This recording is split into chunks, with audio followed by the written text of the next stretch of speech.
Hello, I'm Scott Kanemura. I grew up in Gardena, California. I grew up in a middle income, pretty quiet neighborhood. We would, there was like 4 families that had like kids about the same age, and we would always play together.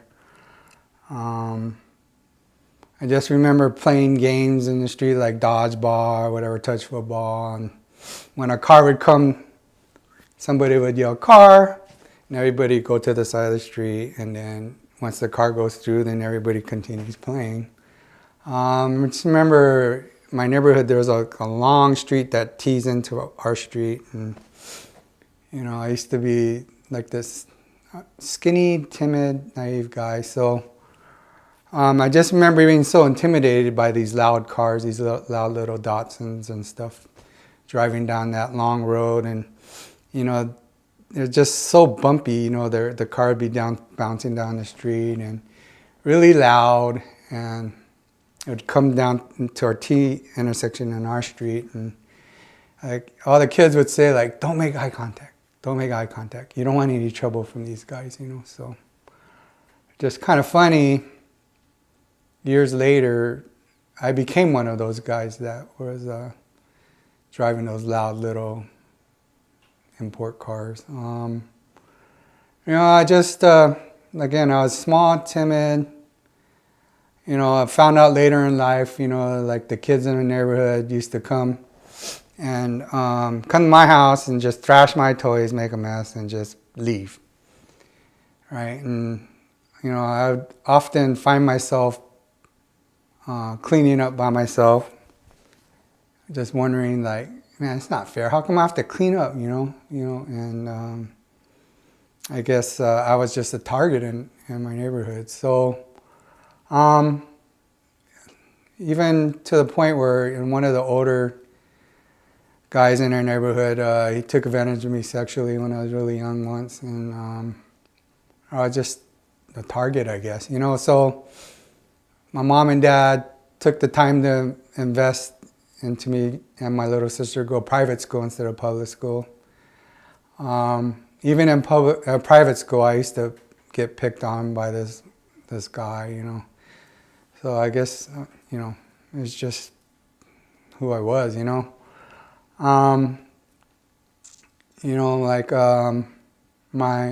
used to see my dad a couple times. He was a small guy, little guy, but he was the nicest guy in the world, and he would get picked on sometimes. And I used to tell myself, like, man, I'm not going to be like that, man. I ain't going to let nobody take advantage of me. I'm not going to be like my dad. I don't want to be like my dad. And even, because we used to spend the summers in Hawaii, and one of my uncles pulled me off to the side one time, and he was like, Scotty, you're small, so don't let those guys in the mainland pick on you, man. As soon as you feel disrespected, man, just turn around and just crack them right in his face, like don't take no grief from anybody, I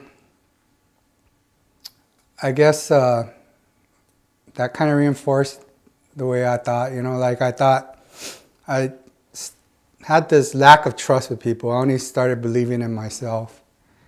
And just basically, that was my defense mechanism, from getting bullied, I would just lash out instead of wait for somebody to pick on me, But deep down inside, I was still that skinny little timid guy, like I tried to do things like small things, like when I was a kid, my mom used to always have to yell at me to eat my food, I couldn't leave the dinner table. And just one day I decided I'm going to start eating, and get bigger, so it turned from you're not leaving the dinner table until you finish your food to like, whoa, wait, you're eating so much food now, like calm down, At that time, I started riding BMX bikes, and, I'd often ride in the neighborhood. We made a little dirt track and just ride with friends or even by myself, just constantly riding my bike, and that's where I got a little bit bigger, a little bit stronger, and that kind of, I was no longer the skinny little timid guy. I just remember that kid that used to pick on me in Christian school.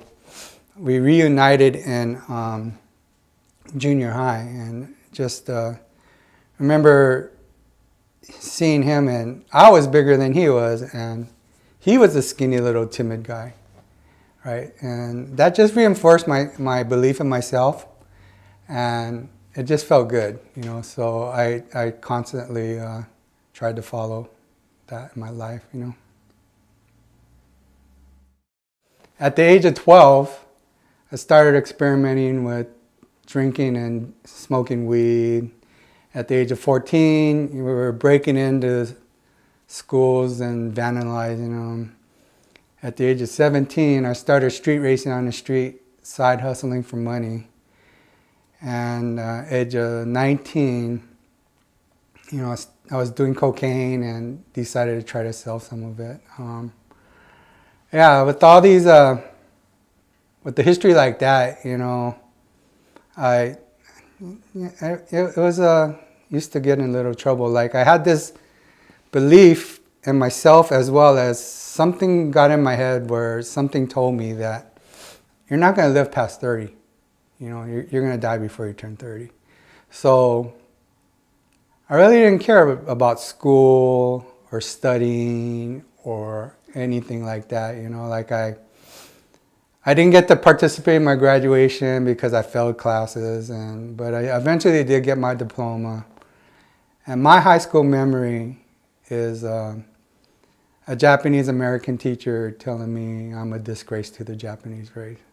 But I didn't care, man. I didn't care what people thought, you know. And it's just kind of funny, like how God kept sending people, you know, like even though I was such hard-headed, to try to share the gospel with me, you know. And I always thought, like, it's so stupid, man. Why would you believe in this story about some dude named Jesus and how he did all this stuff? And like, it's just so ridiculous. Why would people believe in stuff like that, you know? And then I really kind of moved from BMX to cars, you know. I just remember a kid that I grew up with. He was 1 month older than me. He calls me to his house, you know, because I was still riding my bike at that time, and all of our friends were already getting into cars. I was one of the later ones, and he just said, "Okay, man, forget this BMX stuff, man." He goes, "Jump in the car with me." So we get in his brother's car. It's really powerful. And we start doing burnouts up and down the street, you know, and he lives by our junior high school. We were going around the block, we were burning out, and all of a sudden a cop goes down the street in front of us and he sees us. And we're like, holy, you know, like, what do we do? So we took off, and we were going through, making all these turns, and it was nighttime, and then we ended up coming back almost to his house, and then we pulled over to the side, shut off the motor, and then we ducked down, and we're kind of giggling like, we got away, you know. And then all of a sudden you hear this loud boom, boom, boom, boom, boom, and then as the policeman, he was like, you guys are so stupid. And then we're like, what? He goes, do you know how I caught you? We're like, what? He goes, your foot was on the brake, so your brake lights are on, dummy. And we're like, oh man, right? And then at my friend's house, there was this girl hanging out. She had like a short miniskirt, low cut top and stuff, and she was pretty. And she comes running up to the policeman, you know, like, don't arrest my little brothers. And, you know, she's like trying to tell him, like, just leave them alone, you know, like, we're sorry, you know. And my friend's older brother seen all this happening, and somebody called the police. It was just such a coincidence. Somebody called the police and said, somebody's breaking into the junior high school. You guys need to come here now. So those police got the radio call, and they're like, you guys are lucky we have some more pressing matters. And then they took off to the school, and we got away. And ever since that night, like, there's burnouts, running away from the police, getting away, girls in short mini skirts. Like, I was hooked on cars after that, like it was just a fun part of our time, And then even it came to a point where I even made a living, I was doing pretty well in like the high performance car industry, and I was doing okay, and I decided to open a car shop in Hawaii, and at first it was doing pretty good, and then we're on an island, right? So eventually more car shops opened up, so there was less business, And I wish I could say like the competition was the only reason why my business was doing bad, Like I admit, like I was pretty cocky, and I'd spend more time paying attention to a girlfriend that I had at the time. I would spend money I didn't have to impress her, and just pull some shady stuff sometimes, But it came to a point where, like, and I was deep in debt, like I was huge debt, And I went and turned to drugs again to try to get me out, Like, so I had drug connections in LA, and I used to fly to LA, and I don't want to be the guy that got caught transporting drugs over state lines. So I hired a guy. He would transport it over, and one day, we did this pretty big buy, and he said, "Oh, the drug dealer that we're dealing with, he got arrested, and he got arrested with the drugs." And he goes, "We're just lucky that he didn't tell on us, and we should just be thankful, And then a couple of weeks later or so, we found out the drug dealer didn't get arrested. It was the guy that worked for me, took the money and stole it, In this environment, you're expected to protect your reputation, and by doing that, I was expected to hurt the guy. But the skinny little timid guy in me couldn't do it, man. Like, there's no faking the funk and lashing out or anything like that. It was you either got to do it or not, and I couldn't. So I had to pretty much close up shop, after, come back to Gardena, back to my mom's, and I brought my girlfriend with me, and she ended up leaving me for one of my so-called friends, and at that point in my life, I was doing drugs, like I would do multiple drugs. I would smoke weed, take ecstasy, drink, and drive, intoxicated. I just realized, like, my life pretty messed up, man. I'm over $100,000 in debt. My girlfriend left me. Totally ashamed that let my worker rip me off and I couldn't do anything. So I started asking myself, like, remembering all those times that people came and tried to tell me about God or Jesus, I'm like, okay, who is this God, and what's going on, like, because what I'm doing is not working, life looked pretty hopeless, plus, I was getting closer to 30 too, right? So then, so I finally said, okay, one New Year's Eve, I was high, drunk, and I was laying in bed. I felt like I was going to throw up. I was like, oh man, like, okay, who is this God? Finally said, okay, God, if you're there, show me something, and if you do, I promise I'll follow you, right? And just like 10 minutes later, 5 minutes later, I just remember laying in bed. I got this warm feeling over my body, room stopped spinning. I fell right to sleep. I woke up the next morning, no hangover, felt great. I was like, oh damn, run out to the, not run, but like go out to the garage and see if my car's there, because I don't remember driving home the night before. And my car was there, it wasn't damaged. I was just kind of relieved, you know, sitting in the garage like, oh, that's cool, I made it, you know. And then I remember the agreement, like, oh dude, now I gotta follow God, like, how do I do this, you know, like, what do I do? So I just remember seeing a church, you know, it looked pretty popular, there was a lot of people and stuff, so I remember going there for 1 month straight every Sunday. Not one person said hello to me or anything, you know, like you see people, they're in groups talking to each other and they look like they're having fun. And to top it off, like I even went to high school with one of the guys that was on stage, you know, yet like not one word, you know. So I was like, God, why would you want me to come to a place like this? Like, why? Is this what you're about? Is this what this is, being a Christian is about? You know, and then God,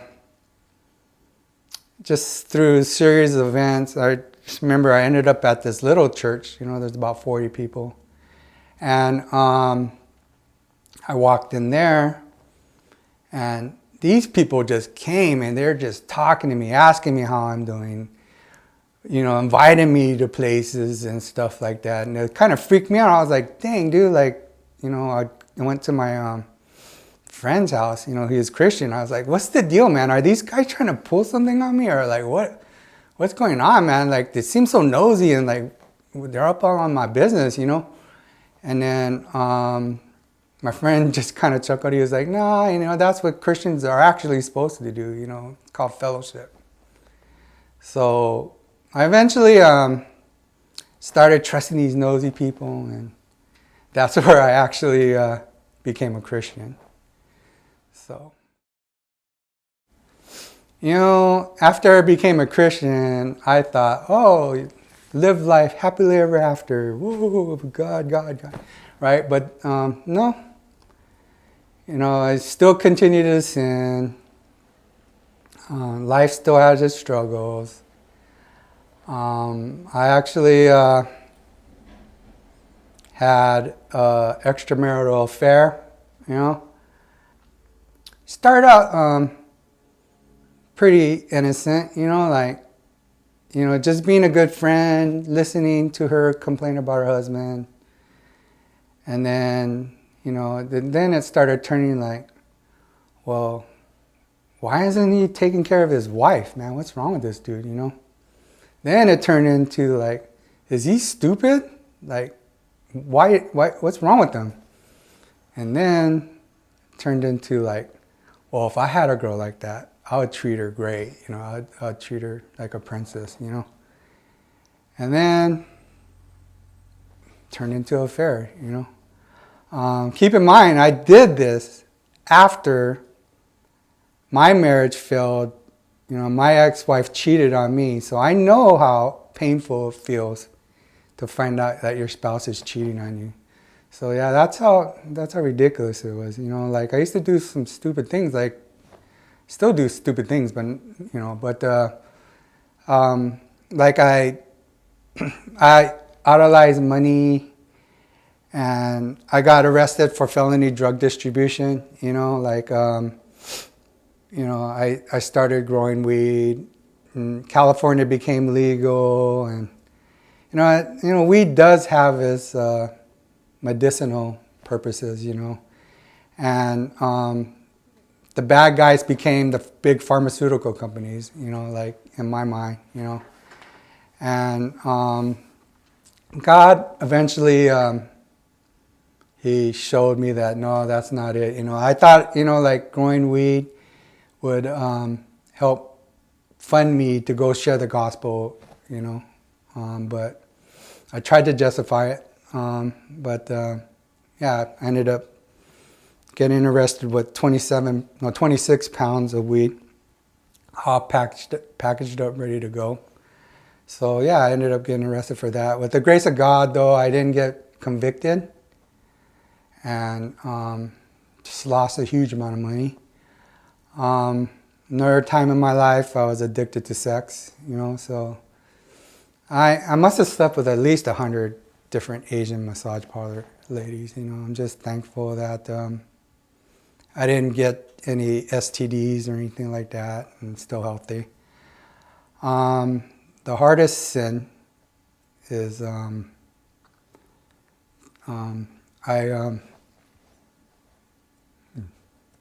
stole money from a church.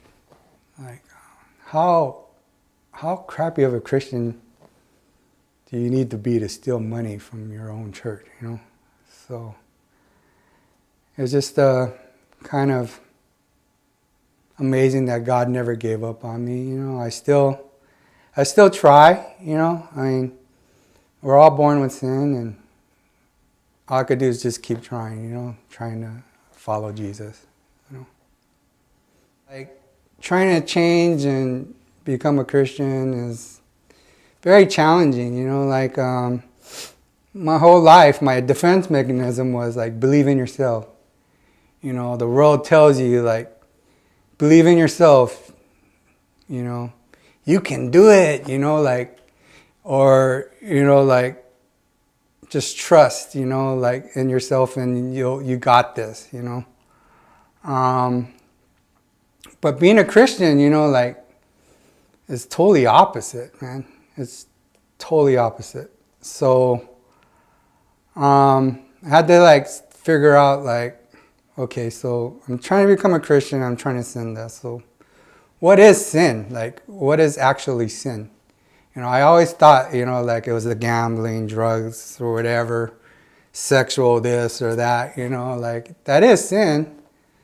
But in actuality, it's a lot more simpler. Like, it starts before, like, all those actions take place. It starts when you basically believe in your beliefs in life, or your direction in life, over what Jesus' teachings are, or what God wants.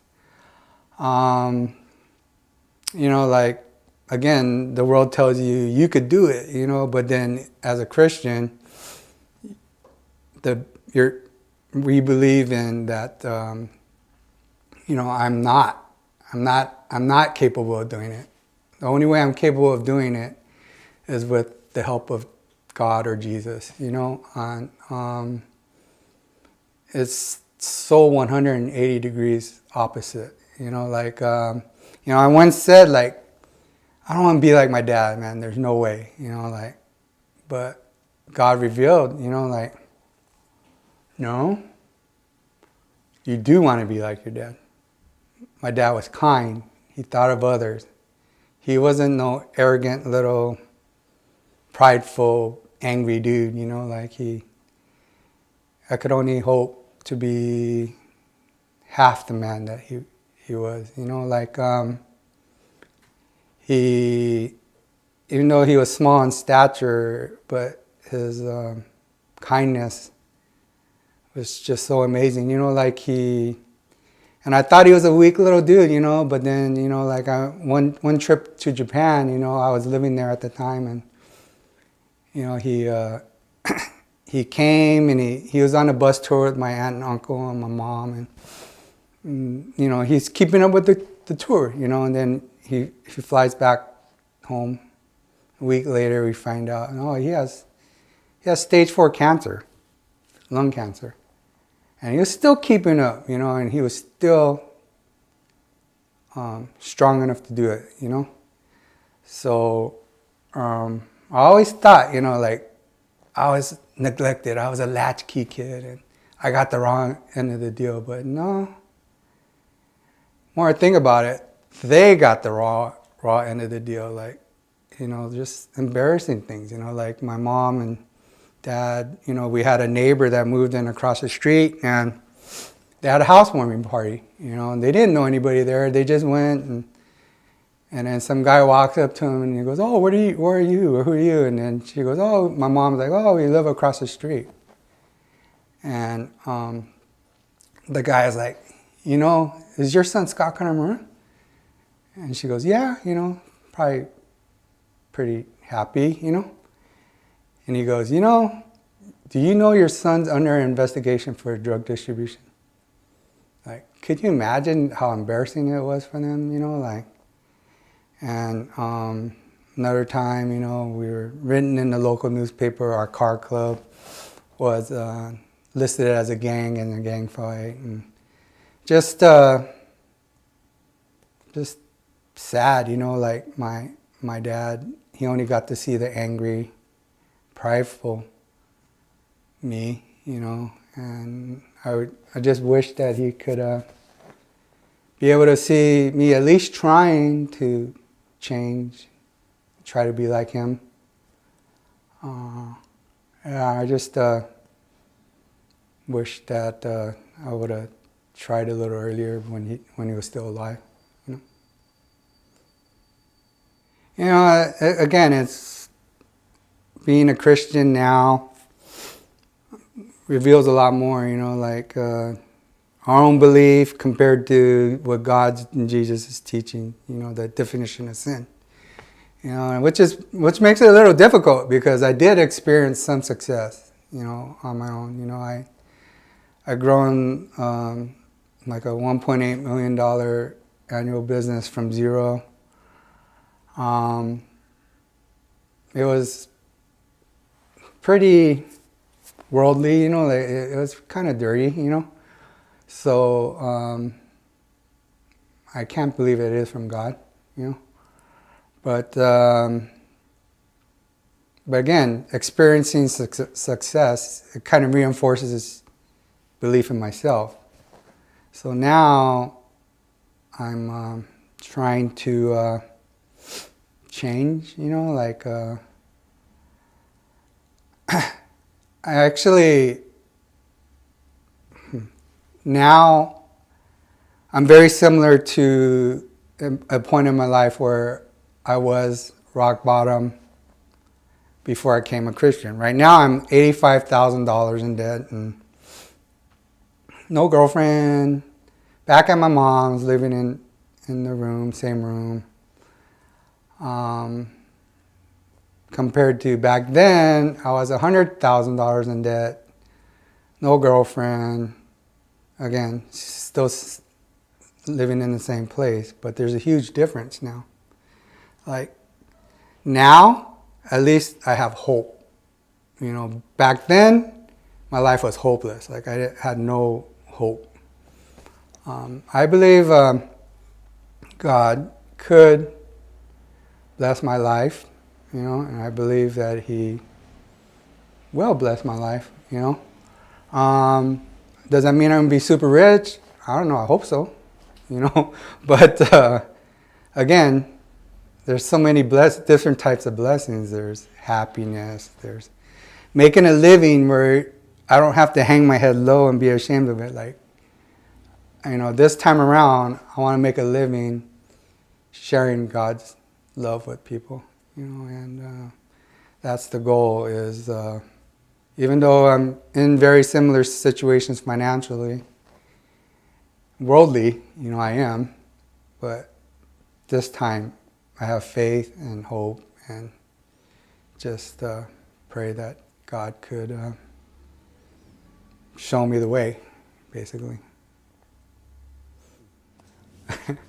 Even though it doesn't look like it, I'm a car guy or whatever, I decided to, God placed on my heart to write a children's book. That was one of my attempts to share God's love or Jesus' love.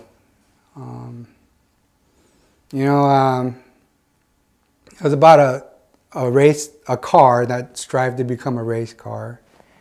And he gets bumped and bruises, he gets damaged and everything, and he finds basically finds Jesus, and Jesus helps repair him, and the car becomes fast, but he decides, helping others is his priority in life. It's no longer becoming a race car. That was just one of the ways I think God kind of led me to share the gospel. Another way another way is, I believe, I was sitting in church one day 9 years ago, and I just sitting there, and I was just thinking like, and this is when I had my business and everything was good, and just thinking like, man, is this what life's about? Like, is life about buying things? And okay, I was tithing, but just life seems so unfulfilling, like just living for myself and, whatever, eating this or going that or traveling this. But, yeah, it just didn't seem right, So I just remember driving home that day from church, and I believe God told me to go share the gospel to the Japanese people in Japan. And I'm like, dude, that's really comical, actually, because I used to live in Japan, and I hated living in Japan. Like, I hated it. I don't like talking to people. I didn't know anything about the Bible. And as you could tell from my history, like, I'm not the ideal Christian, like, why would he want me to do this, So, I trying to be obedient. I researched it. I went on multiple short-term mission trips to Japan, and everything that I was opposed about Japan on these trips just melted away. Like, didn't run into any of those issues or anything, and basically, God blessed the time. I was able to talk to people. I even shared my testimony at 3 or 4 churches. I just was able to do things that I never thought was possible, and it was only through the grace of God or the help from God that I was able to do that, just relying on Him, fully trusting. I think, people always think like, oh, being a Christian, you go to this church, it's a building with 4 walls, and you sing some music, you hang out with people, you listen to a sermon, and then you go home, I found for myself, like, if you take the extra step outside of the walls of the building and trust in Jesus and go on faith, like, the blessing from God or the experiences that I had, it was way more rich than inside of the 4 walls, like the feeling that I got from following God, it was better than anything I ever felt in my life. Like, I don't care, like, even that first hit of crack, like, you strive for it, you're always chasing it, right? But the blessings from God felt way more satisfying and better than that, or any sexual act I did, or any amount of money that I deposited in the bank. Like, didn't even come close to the feeling that I got from following God, So, it's just, it's been 9 years or 8 years or whatever, and it's taking a heck of a lot longer than I expected, but it's going to keep trying to go forward and try to share God's love and follow Him. Again, I'm not religious, but all I'm trying to do is just have a close relationship with Jesus, and just follow His teachings to the best of my ability. Again, we're all born with sin. No matter how hard I try, or anybody, nobody's sinless, man. We're just born with it. There's nothing we could do about it, All we could do is just continue to follow Jesus' teaching over my own thoughts, and just try, Always perfect, but can't hurt to try, In my latest adventure after the book, or my latest attempt at sharing the gospel, has been I'm building a car, a show car. And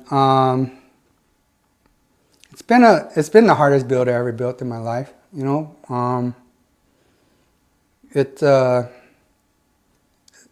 My main focus, I wouldn't have done it at all if I didn't believe that I could share the gospel with it. So it turned out pretty unique. It's like a very unassuming like economy SUV was the platform, and it's a Toyota 4Runner. And basically gutted it all out, redid it, took it out to this show in Las Vegas called the SEMA Show. That one, I believe personally, is like the pinnacle, like the who's of car builders or car show people. Unfortunately, money ran out, but I was just trying to do everything on a shoestring budget, and still am. But I took it out there, and it was probably like 85%, 90% at the most done. And it still did really well. It qualified top 10 in its class, and I really believe if the car was done, it probably would have been pretty high up there. It's just taking a economy SUV, building it to a show car, and it's not even done, and it still did pretty well in the competition. So I just thought, that's the grace of God. Like I was out of money, like I was broke. So a friend of mine stepped up and he towed it out there, and it even came down to the night before we were supposed to take it back home. We didn't have anywhere to park the trailer, and the parking that night was like $250 a night to park a trailer. I didn't have the money, and I went out and spoke to the parking attendant. I was like, bro, like, I have a trailer coming. I'm a guest at the hotel, and I was able to get the room only because I had a timeshare and I used my points, The attendant was like, you know what? Bring it. I'll get you in. It didn't cost us a cent, man. Like, so God was there. He was blessing things even though it didn't seem like it. But after looking back and reflecting on it, we're able to qualify top 10 as well as didn't have to pay for parking that night. Just amazing how God just shows up. Like, even though you don't assume it, like, like one time this pastor was like, okay, go meet this guy. One guy in Japan out of 125 million people, right? All I have is his name, right? He's a pastor. Believe it or not, like all it took was one phone call from a friend. She was able to contact them and arrange a meeting. Like I was able to meet that person. One out of 125 million people, dude. Like, so it's amazing how like God just provides when you least expect it,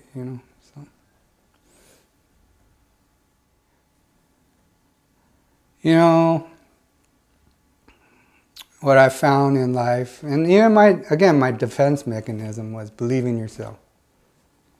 You can do it. Like the world just teaches you.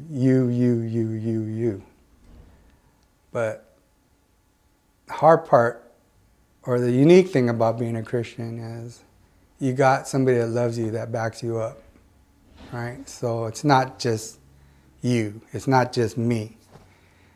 We have somebody that loved us so much that they died. They got tortured and died for us, so I just feel so thankful for that. And again, the reason why I'm doing this testimony is just to let people know that, like, somebody loves me that much, and that same person or that same God loves you that much.